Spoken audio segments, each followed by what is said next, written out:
Hello, I'm a dental hygiene student named Maya from Niagara College, and I'm here today to give you a little seminar on pediatric care and its implications on the ADPIE process. I feel like it's something that is like we touch on it in hygiene school, but I've kind of noticed even in real practice, it can be something that people have a little bit of trouble with here and there. So I hope you enjoy, and thanks for listening in advance. All right, so first on our ADPIE, we have assessments. So first and foremost, when we meet a child or a pedo client for the first time, it's really important right off the jump to try and get a sense of what their maturity level is because that will help us kind of determine whether or not they're capable of consenting. And so there is no real age of consent, as we know, but um, some hygienists will have like a sort of checklist that they go through to determine maturity level, or others will just have conversations, and you can get a really good sense of maturity level just through a conversation with the child to kind of see where they're at. And that can be super helpful in determining whether or not you need the parent there for certain aspects. So, first and foremost, the med and dental history. So, obviously, if the child is unable to consent, then this would be a really big important portion to have the parents in on, just to clarify, health conditions, um, you know, allergies, medications, what medications they may take.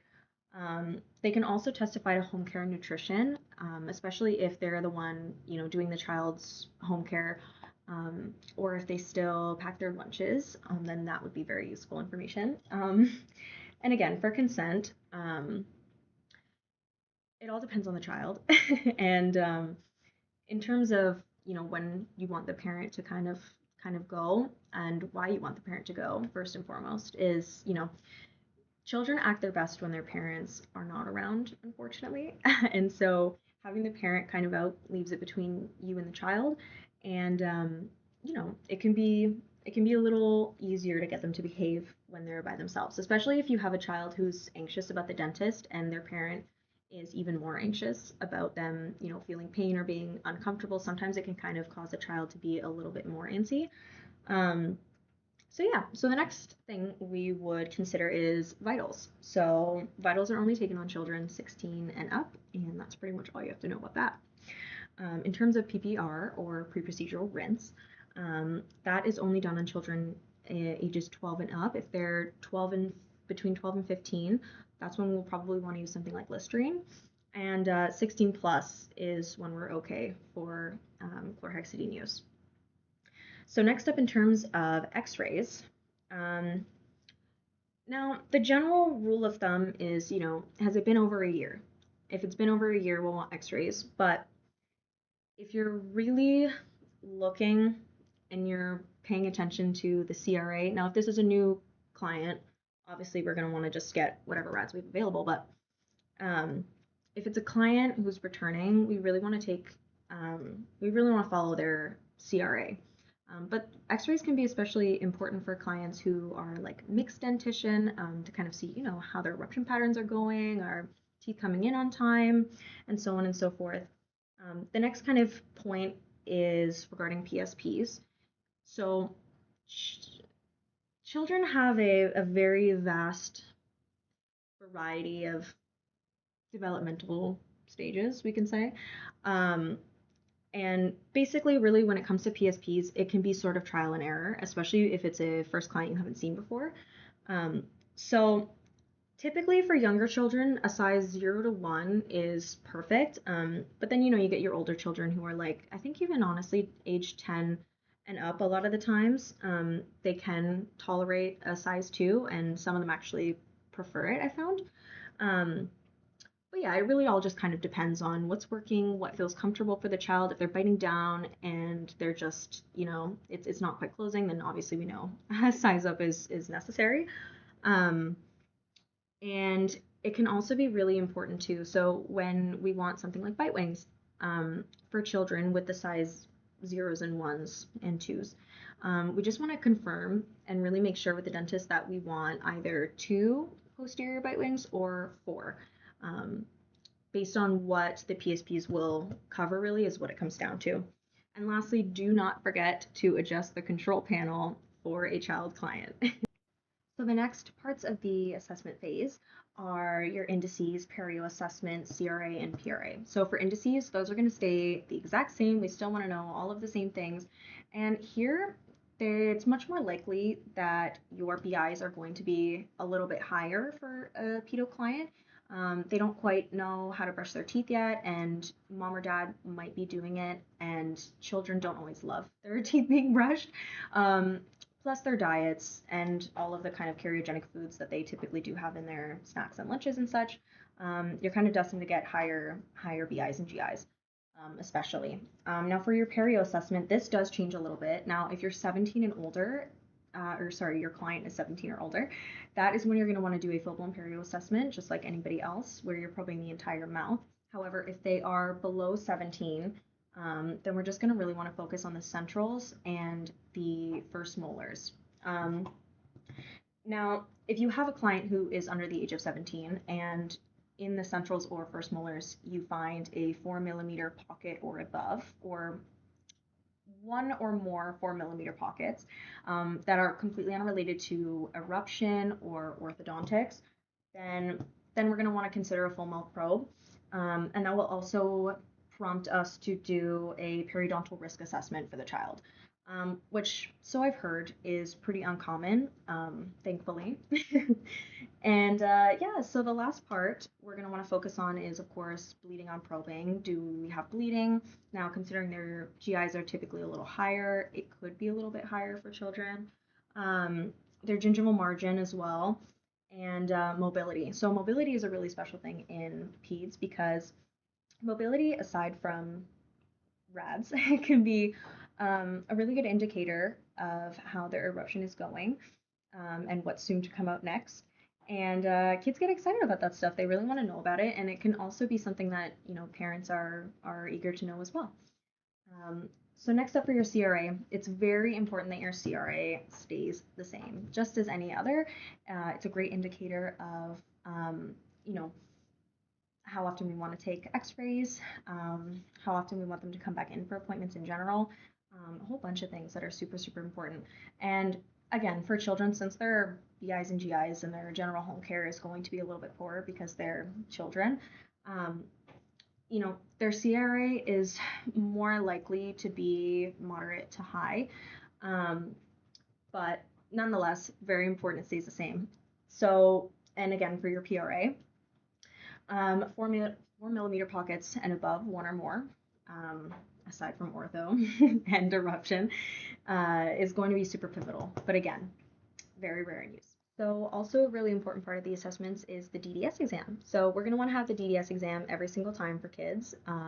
We're also still going to do the EO, IO exams, the hard tissue exams, just as normal. And we're also going to want to update, obviously, the odontogram and have the child's occlusion checked. So when we're checking the occlusion as well for children, we really want to see, at certain stages, do they have the primate space that they're supposed to have? Is their molar occlusal relationship good? And this can be a predictor of how their teeth are going to kind of form once all of the permanent teeth are in, and can help us determine whether or not the child might be in need of orthodontics when they are older. So all very important things and super important to include. So in terms of our diagnosis, it's going to stay essentially the same in terms of format. So we're going to be looking at all of the same things, all of the assessments, and kind of collecting and building. Now, usually a PRA won't really be considered or involved in this if you didn't find any 4 millimeter pockets.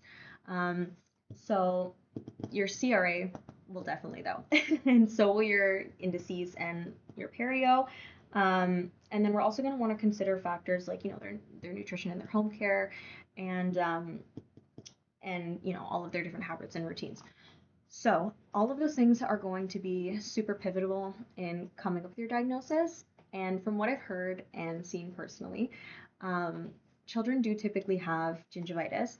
And this is a really crucial thing to kind of identify and point out to them. Now, obviously, and I'll discuss it in the planning section, we don't really want to overload kids with information. We're more focused on psychomotor over cognitive.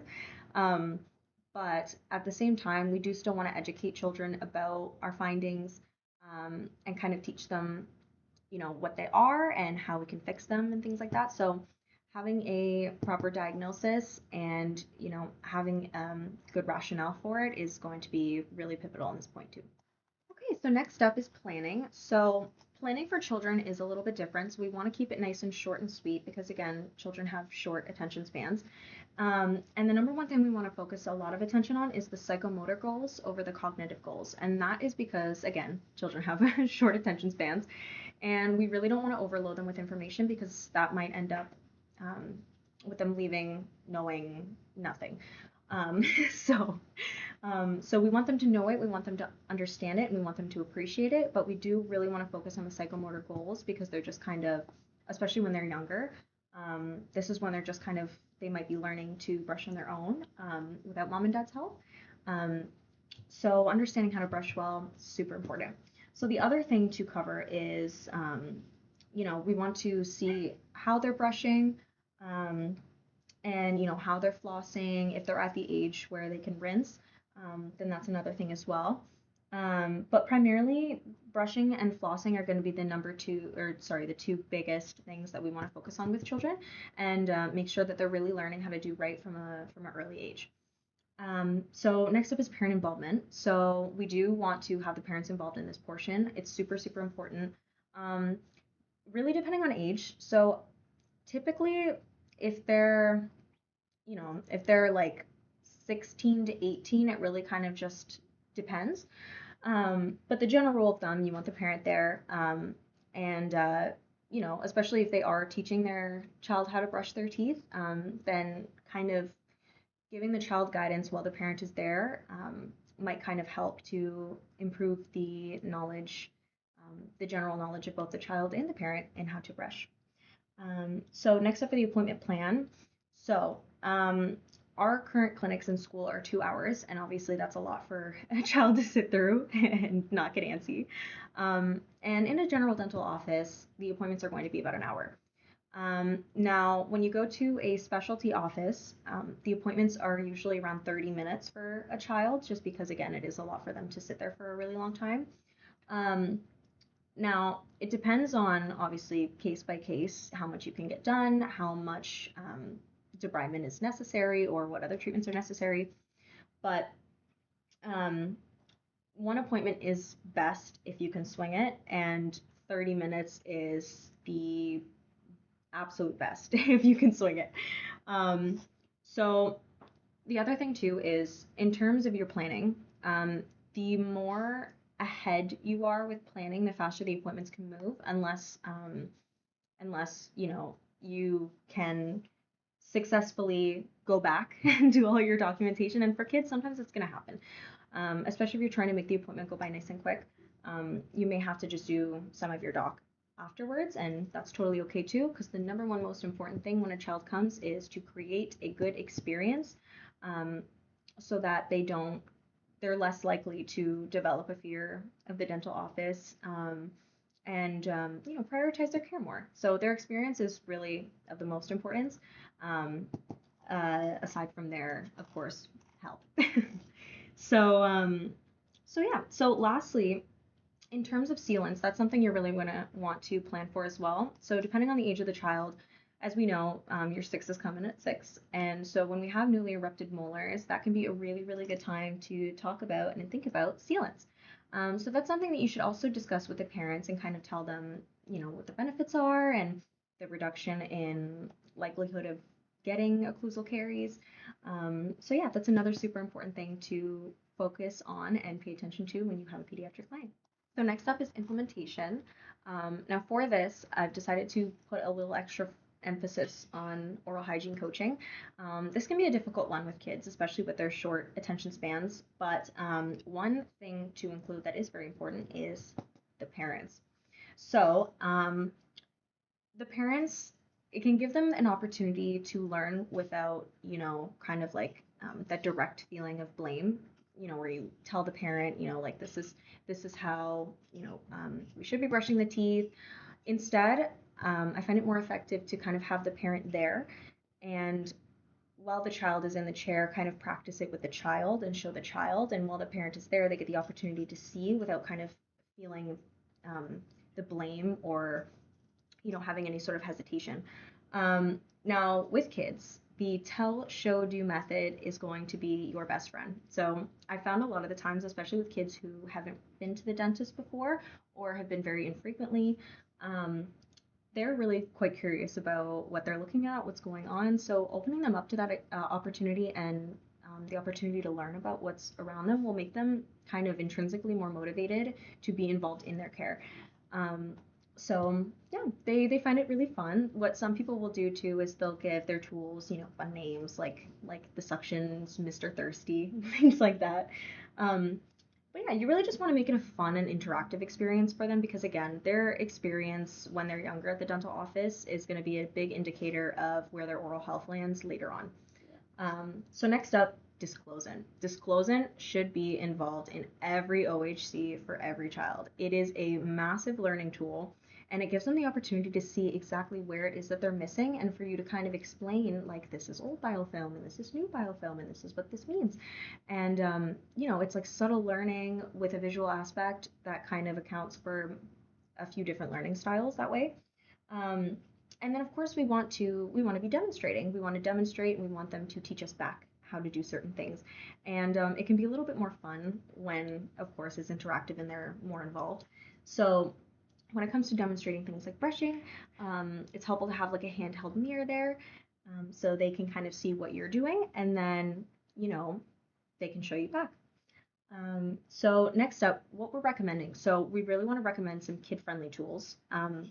So, depending on their age, of course, when they're younger, we'll want to recommend, like child-sized toothbrushes, like little smaller ones. In terms of flossing, um, it's best practice to kind of teach them when they're at an appropriate age about C-shaped flossing and what that should look like. Now, if you have a child who has really given it their all with C-shaped flossing and it's just not working for them, then we really want to take a note of that and try and find out different ways to kind of get them to floss. So things like floss picks and things like that might be a little bit more manageable. Um, Now, fluoride is also really, really crucial for children, especially if they are living in an area that is not fluoridated. Um, it's super, super crucial. So we can recommend it in a bunch of different ways, of course. We can, recommend it in rinses or toothpastes once appropriate. Um, yeah, so super, super important, especially as their teeth are developing. We want them to develop strong and stay that way for the rest of their lives. And again, lastly, parent involvement. It's absolutely massive, definitely crucial, and it's a really, really good way to keep the parent involved in their child's care as well, without kind of throughout the rest of the appointment, you know, potentially pushing for a different behavior. So yeah, it's a really, really awesome way to teach a kid from an early age um, what they what they should be doing and how they should be caring for their teeth. And additionally, having the parent there can kind of reinforce that home with and or for them. So after OHC, of course, is debridement. And so for kids, they typically require less debridement than adults anyways. And we only really want to scale where we need to scale. Um, so another helpful tip is if you have a child who, especially those who have a little bit more biofilm, um, air polishing beforehand can be a really helpful tool to kind of speed up the debridement, especially if you do have an antsy kid and they want to get out of there. So yeah, it can also be used in the same way as we would for GBT, but nonetheless, it's a super helpful tool, um, and it can really make your life a little bit easier. So in terms of where to scale, again, only scale where needed, but most often you're probably going to find it in the mand anteriors and in the max sixes. Um, and in terms of ultrasonic use is perfectly fine for kids. However, we don't want to use an ultrasonic where there are newly erupted teeth. Um, but if you do choose to go the ultrasonic route, the thin cert does typically work best for kids. Um, so lastly, with ultrasonic as well, it's really important to make sure that the child is at an age where they can swallow, because we do not want that to be a choking hazard. Um, and further, just as you would for an adult, you really want to make sure that there's no conditions like asthma that might be implicated or anything like that. But yeah. So again, the other important thing to note about debridement with children is this stage they're going to be laying back in the chair and they're not going to have much to do. So either having mom or dad or even themselves bring in their favorite toy or something to fidget with at the appointment is going to be super, super helpful. And the other thing too is if that's not an option or if it's preferred, having like some sort of device, or even if your office has a TV of some sort, having something to kind of keep kids mentally busy is going to be super, super huge for the success of your debridement because oftentimes, especially with super busy kids, um, sitting still for that portion is a bit troubling, and oftentimes they like to get up and they want to move around and they want to stretch and they want to see more things and do more things. So having something to kind of entertain them in the meantime is going to be super crucial. Okay, so next up, after you're all finished your debridement, of course we have polish and varnish. So for polishing, we're really going to want to consider fine grit paste. Um, and then, as stated before, you really want to remove most of the biofilm with the polishing, and that can be super helpful by kind of starting off before your debridement. Now, as for varnish, fluoride varnish is, of course, always indicated for kids. Um, and so you can give the parents or the guardian, post-op instructions because, of course, we want them to be held onto and, of course, understood. And so we can tell the kid, what the post-op instructions are, but it's really going to stick with the parent, and the parent's probably going to be the one, um, you know, to make sure that's followed. So yeah. So the other thing too with varnish, which can be a little bit tricky, is there are a lot of parents who are not the biggest fans of fluoride. And of course, we know there's a lot of circulating rumors about fluoride and its implication on children in specific. So we really want to make sure that it's okay with the parents early on to apply fluoride. So even when you initially have the parent coming in for the med history or anything like that in the beginning. Before you do anything with fluoride, make sure it's okay with the parent because that could be pretty major if it turns out that's not something they're okay with. Another thing I want to put a little bit of emphasis on too is sealants. So if a child is indicated for sealants, which oftentimes they are, you'll want to do this in a second appointment. We really don't want to try and squeeze it into the last appointment or the first appointment, sorry. So yeah, setting aside a separate appointment for it, give yourself lots of time. Um, and then, if you're considering the application of a sealant too, really giving that the parent the educational aspect and getting their consent for that, of course. um, but yeah, oftentimes I find too, like a lot of people don't know about sealants, and they're a fantastic preventative measure for kids because a lot of the times the decay for children is interprox or on the occlusal surface.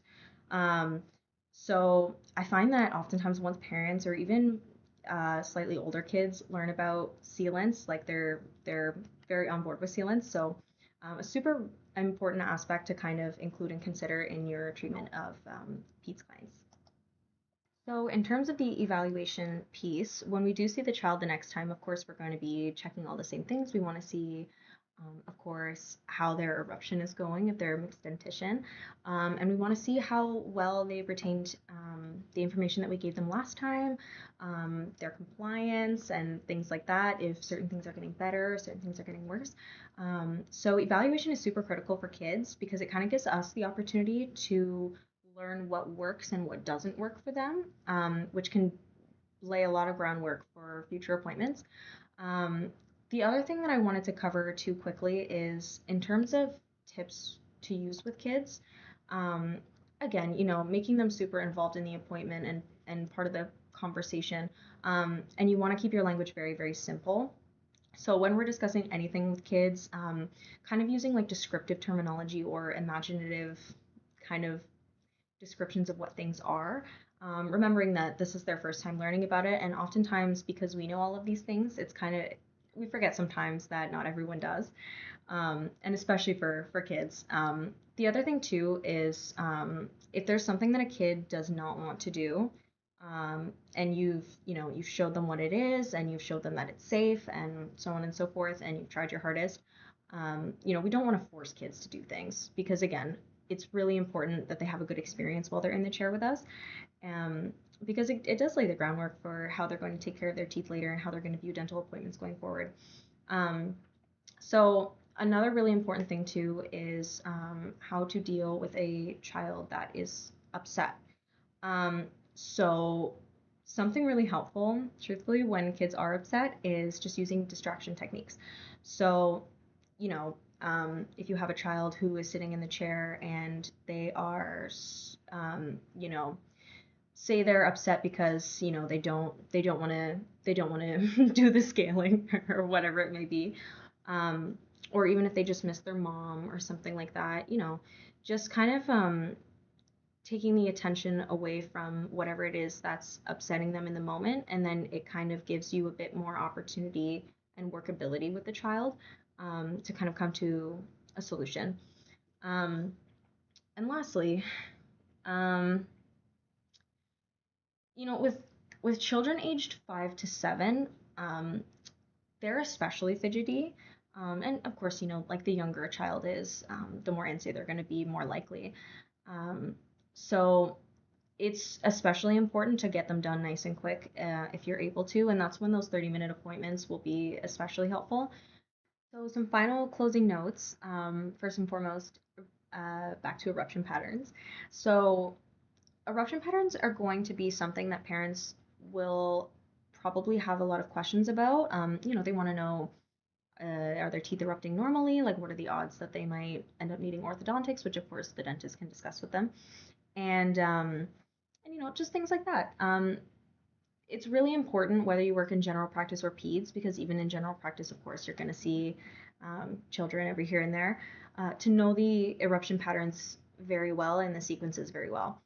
Um, and so, secondly, coming back to patient experience, it can really help their overall experience to be very interactive with them and ask them lots of questions about what they're doing, what grade they're in, what they're learning in school, and about like, they'll love to tell you about their friends and all the things going on, and their, if they have them, brothers and sisters, and their home life and such. They just enjoy chatting and talking, and as we know, kids do kind of need constant stimulation as a general rule. Um, so interacting, with you is going to definitely elevate their experience, and it's something to keep in mind. So yeah, I hope you enjoyed this seminar, and thanks so much for coming.